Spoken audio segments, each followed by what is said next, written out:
Hello again. Welcome to another episode of Leading from Alignment with our good friend, coach, and mentor, John Obolewski, who today is going to continue what we started last week. And John, why don't you introduce us to that? Maybe a quick refresh for those that need a Sure. reminder of last week.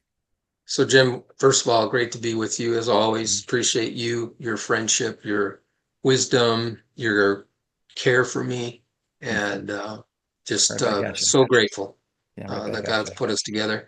So, today is episode 303, part two of the subject builders versus dismantlers. So, last week in part one of our conversation, we explored this growing and to me, distressing trend of Christians throwing bombs at each other. That's never been right. Mm, That's just never been right. yeah, I'd like you to show me somewhere in scripture where you can support that kind of behavior. right. And it's been disheartening, Jim, for me to watch. And it's driven me to my knees, Yeah, good. first and foremost. It's way too easy to dismantle than it is to build, to criticize rather than solution. 20 years in the marketplace, I learned something that I wish I would have known earlier in my life. I could never go to my boss. I tried this a couple of times and my boss put me in my place. Yeah. I said, boss, have you noticed this? This isn't working well. This is a problem. And he would say, okay, John, what's the solution? Uh, Yeah. uh, I'm not the boss. How that should I know? he say, come back. Yeah, Don't come to me. yeah, You can come to me with a complaint, but don't come to me just with a complaint. yeah, How come to me with some options. yeah. And that was helpful to me because I think our human nature is bent to negative pretty much. Yeah, And it's easier to find fault than it is to fix fault. absolutely. Yeah. So in episode 302, we unpacked three key thoughts. Jesus is a builder.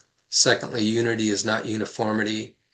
And, we said that thirdly, the church is his, not ours. And then we went through a lightning round for organizations Yeah. uh, who have somebody coming to them. How can organizations set up a system to help prevent some of these things from happening, abusive situations Yeah. happening? And then, what could they do when they find out that they are happening? So that was 302. Today in Yeah. 303, I'd like us to look at three additional thoughts on Yeah. this subject. And then I have a second lightning round, Good. uh, some preventive steps for organizations um, around this. So once again, I want to say this. We said it last week multiple times. If you've been legitimately hurt or abused by a leader, our heart Yeah. bleeds for you. And I mean that. Yeah. That should never happen. It does happen and it should never happen. And so for you, this whole idea of building the church is complicated, perhaps even triggering, because for you, the church has been a source of pain. Um, and if that's your story, we want you to know that Jesus sees you Yeah. and he grieves with you over every wound done under the umbrella of his name. Yeah. So seek help, get a counselor, get a coach who can walk alongside you to help you get healed up so that what the devil intended for evil, Yeah. God could use for good. Right. Because God is in that business. He is in the business of taking the painful things in your life and in my life and turning them into something life-giving and beautiful. Yeah. But that's not automatic. Right. I have to cooperate with him in that process. So Jim, I got three more today, three more Yeah. thoughts. Great. I'll just jump right in if you're okay with that. Hit me. Yeah, so here's the fourth thought. I want to talk about tearing down versus building up. Okay. Now, the scripture is pretty clear. It warns us against those who divide, destroy, or devour. Yeah.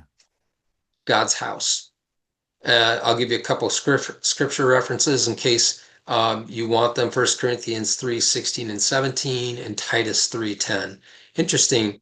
In Titus, Paul tells that young pastor, he says, warn a divisive person once, then warn him a second time.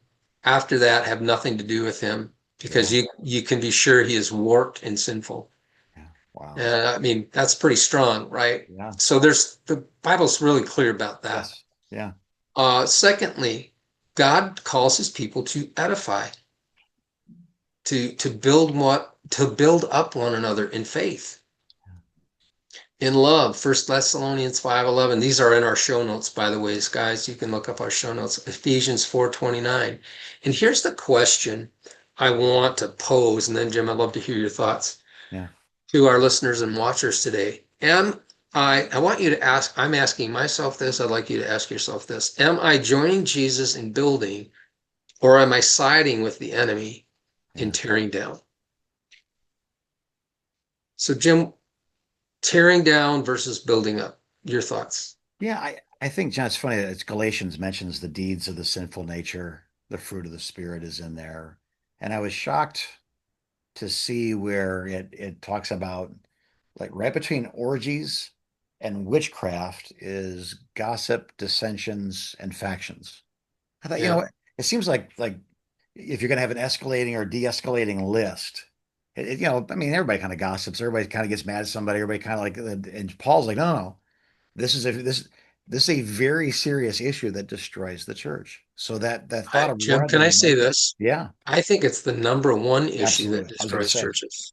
yeah, we've been around thousands of churches in our lifetime, John. I've never known one to be destroyed by witchcraft or orgies. They're all destroyed by factions, by gossip, by divisions. So, and Yes. I'd say this too, that sometimes the division is simple as two well-meaning people that both believe that they're right. Hmm. It isn't like one's evil and one's good. They're both good. That's right. And but a relationship requires compromise. Two things have to die so one thing can live. That's marriage. Two things Hmm. have to die so that one thing can live. That's a national unity. Two things have to die so one thing can live. That's the church. So for us to divide what Jesus gave his life to unify over an opinion that we have that's different from somebody else, you're elevating an opinion above something that is far more true than your opinion or your preference. And I think sometimes when we mature, we realize later on, oh man, that wasn't such a big deal, But it felt like such a big deal when I was that age or at that stage That's of right. life. That person was wrong, so we cause a faction that goes against, and then we split, and the world stands back and goes, man, my biker club that's full of alcoholics has more unity than your church. So I agree. I think this is such a big deal, and we can mask it in a certain self-righteousness. We can mask it in a certain That's right. truth. But in the end, if we're causing division because of the strength of our opinions, we should really take a step back and try to at least find common ground. Let's Agreed. disagree I like that. agreeably. I like that.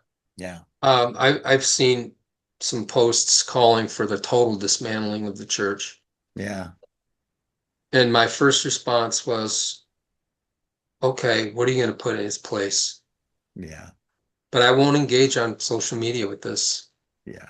I will not. So if you go on our social media and you start throwing bombs at us, I'm going to block you. Sure. I'm just, Yeah, I'm not going to engage. If you want to call me on the phone, yeah. Right. Let's have a conversation. I'll Yeah, have a conversation with you, but yeah, don't take me yeah, on social media. That's a coward's game. yeah. Tearing down versus building up. And that leads me to the next thought. The enemy has a strategy. Yes, he does. I used to, we used to say back in the day, God has a wonderful plan for your life. Yeah, And I think that's still true. yeah, Um, the devil has a terrible plan for your life. yeah, yeah, His agenda is always to steal, yeah, to kill, to destroy. And one of his oldest tactics is to sow suspicion and bitterness and division among God's people.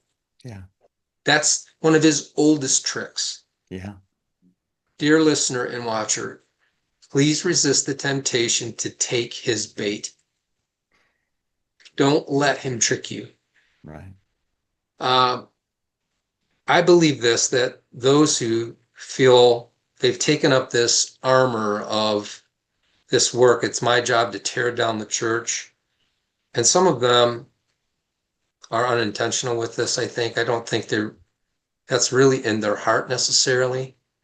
Um, and some, I would suggest maybe it might be in their heart.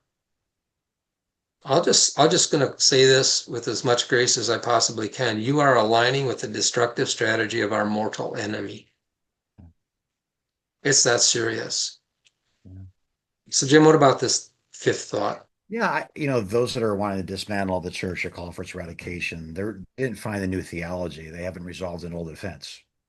So the thought that I've got There this you go. new thought, there's nothing new here. The devil's been trying to steal, kill, and destroy since his first contact with Adam and Eve in the garden, and he'll That's right. continue until he's stopped ultimately in the lake of fire. So that thought that I've got this new way of doing things. You don't have a new way of doing things. This is an ancient thought, but what you probably have is an unresolved wound that make honestly, when I'm in pain, lies are much more believable than when I'm not in pain. When when 100%. there's tension Because you're and seeing, stress, yeah, Jim, you're seeing everything through the lens of your pain, yes, yes, and it distorts. yeah, It distorts everything. So I was with a group several weeks ago, yeah, and one of the as they're unpacking their pain to me, one of the things I said to them is your pain is a prism that you're seeing your life through, and yes, it's distorted. yes. That's good. Pain distorts. Yeah, Is a prism that distorts the inflow of yeah, information to you. yeah. Yeah. When Um, we're chanting for justice rather than begging for mercy from God and each other, I think we're missing something. And maybe begging is too strong of a word, but giving and receiving mercy is part of the human experience and part of the divine experience. So to have that thought that any error on your part is reason for me to be able to cut you off and throw you yeah. away, and we had a disagreement. I'm trying to think of any other. I wouldn't treat a restaurant that way. I wouldn't treat a movie theater that way. I wouldn't treat a bowling alley that way. I wouldn't treat my neighbor, that way. It seems Yeah. almost like I wouldn't treat a mosque that way. I wouldn't treat a Buddhist temple that way. It really does. Maybe I'm just limited in my perspective, but it seems like this phenomena is limited to government and the church. Would you agree with Mm. that? That they're the only two places we feel free to Um, be so openly I critical and don't know call if I for. don't yeah, I don't know, Jim. I don't know if it's limited to that, but those are the two most Yeah. prominent things I see on Yeah, social media. So I would say they're the top two things that yeah, are where this kind of communication is happening. right. And Um, we so feel that sense of entitlement to openly, to right, ban all police officers or to remove the military from that country or to, blanket statements on very complex issues with little understanding, but just a big wound that yeah, causes big a, statements. a big Uh, moon and a big megaphone. yeah, yeah. Social media, Yeah, give everybody yeah, one not really page. a great combination. Yeah, Um, so thought four is there's this choice I have yeah, to tear down or build up. yeah, Thought five is we have to understand the devil is strategic here. yeah. Schemes. Yeah, he's trying to set us against each other, Yeah, and in some ways there's I see some success with that strategy. Here's the sixth thought, our okay. call. I want to come back to that. What's our call? Our call is we're to love the church as Christ loves the church. Yeah, Um, it says in Ephesians 5, it's talking about marriage. It says, but I'm to love my wife just as Christ loved the church and gave himself up for her to make her holy. yeah, I want that to land with our audience today, yeah, that Jesus loved the church and he gave himself up for it to make her holy, to make her separate, to make right. her this entity that is Yeah. different from Yeah. all other entities. So my call as a believer, as a follower of Jesus, is to speak truth, to confront, even speak prophetically at times, but to do all of those in love with the aim of strengthening, not weakening Yeah. the body. Right. I'm almost through the book of Ezekiel right now. Mm. Wow. I mean, what a book. Yeah. But even in the midst of the judgment that's being pronounced over Judah and Israel, there's always this thread, Jim, of, but I'm going to bring you back. I'm going to restore you. I'm going to, even the discipline of God always has this redemptive Right. piece to it. So I want to be more like Jesus and less like my old self. Yeah. Part of that is not being afraid to speak truth, confront, Yeah. and even speak prophetically, but to do that with the right spirit, the Right. right heart. You know, Jeremiah said some tough things to the people of Israel, but he was crying most of the time when he was saying it Right. Yeah. with a broken heart. I want to challenge our listeners and watchers to work toward becoming a repairer of the breach. There you go. Isaiah 58. Let's be co-builders along with the master builder. Let's be solution focused instead of merely finger pointing. Yeah. And I'm going to say one more thing, and I want to hear you. I want to hear what you have to say in this thought six. Can I encourage you for your first when this stuff bubbles up and you see leaders do something wrong? Can your first move be to your knees? Mm. Go to your knees Right. because, but for the grace of God, there you go. Also, there I go. Also, Jim. Encourage, protect the unity of the spirit. Ephesians 4 tells us we're supposed to do that. Protect the unity of the spirit in the bond of peace. I want to stop there, but I think that's our call in this Yeah. day and Good. age. Yeah. Yeah. It's it's funny. It's complicated. Um, but it's also very simple, isn't it? It's the command there you just quoted is simple. Carrying out that command has certain nuances to it, and it's not made easy by doing this. I honestly, I think we come back to this. Why are there so many issues and differences? We do have a devil, but the other part is if I were on a deserted island all by myself, I'm cast away, I'm eating coconuts, and me and Wilson are Mm, chilling, and all of a sudden the FedEx package comes up and it's the Bible. I wouldn't, there's not much in that book I would be able to practice because I need other people. I could mm, worship, I could pray, but I couldn't love, not people. There's no people to love. I couldn't forgive. I would really like most of that book wouldn't apply to me because mm, I'm alone. And boy, people make it's very simple. We're supposed to love others as we love ourselves. We're supposed to feed others. We're supposed to help us, supposed to serve others, prefer others. That's all very clear language in scripture. Although it's simply put, it really is a challenge to love someone who's a stinker, or has attacked what you've given your life to, yeah. or you know, just it's so easy to behave so badly so often now because of social media. I heard the phrase the other day, someone was called a slacktivist, someone who does nothing about the problem but just, gets out their Mm, thumbs and complains about stuff. But Rob Ketterling wrote a book, something about front row leadership, where he's talking about he mm, was complaining about the condition of the church, young ambitious leader. He's in the back row with all the other guys going, "This is dumb. We can do this better than these old guys can." He said in order to change the organization, he had to move to the front row and become a participant in the process.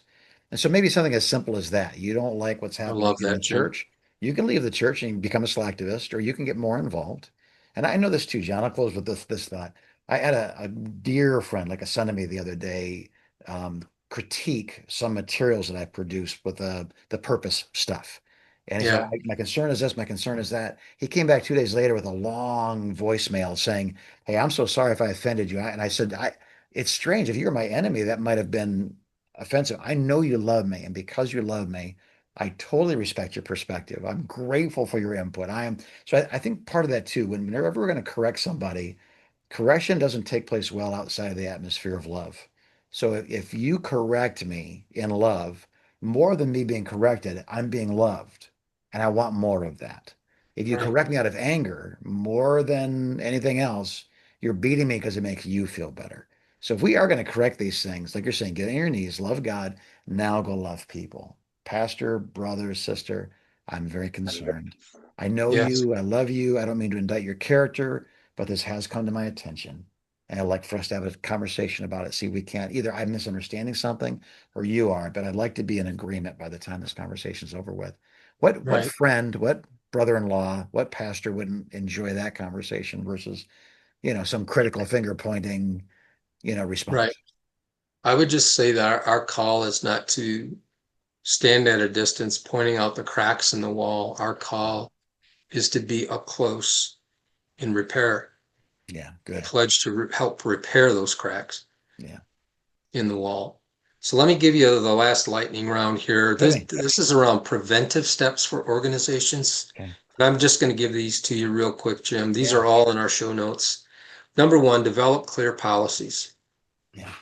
Establish codes of conduct, grievance procedures, accountability structures that explicitly address Yeah. the misuse of spiritual authority. You say, John, that sounds like a lot of work. Yeah, it is a lot of work. Who said leading was easy? Right.